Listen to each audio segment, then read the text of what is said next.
வணக்கம் ஃப்ரெண்ட்ஸ், எல்லோரும் எப்படி இருக்கீங்க? ஒவ்வொரு வருஷமும் நம்ம பிள்ளையார் வாங்குறதுக்கு டவுனுக்கு போய் வாங்குவோம். இந்த தடவை பிள்ளையார் வாங்குறதுக்கு கிளம்பியாச்சு. ஸோ பிள்ளையார் வாங்குகிற கடைக்கு வந்தாச்சு. பிள்ளையார் பார்த்த உடனே நம்ம களிமண் பிள்ளையார் தான் எப்பயும் வாங்குவோம். ஸோ களிமண் பிள்ளையார் வாங்கியாச்சு. ஈவினிங்கில் தான் சாமி கும்பிட்றது வழக்கம். மோஸ்ட்லி நாங்கள் ஈவினிங்கில் தான் சாமி கும்பிடுவோம். நீங்கள் எப்படி கும்பிடுவீங்கங்கிறது கமெண்ட்டில் சொல்லுங்கள். நம்ம வீட்டு காம்பவுண்டில் விநாயகர் பிரதிஷ்டை பண்ணி வச்சுருக்குறோம். ஸோ விநாயகருக்கு நம்ம விநாயகர் சதுர்த்தி அன்னைக்கு விநாயகருக்கு தேவையான எல்லா கொழுக்கட்டை எல்லாமே நம்ம வச்சு சாமி கும்பிட்டாச்சு.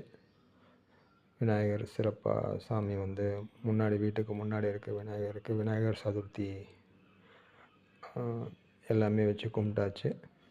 நம்ம எப்பயும் போல் வாங்கின விநாயகருக்கு வீட்டுக்குள்ளே வச்சு அதுக்கு தேவையான எல்லா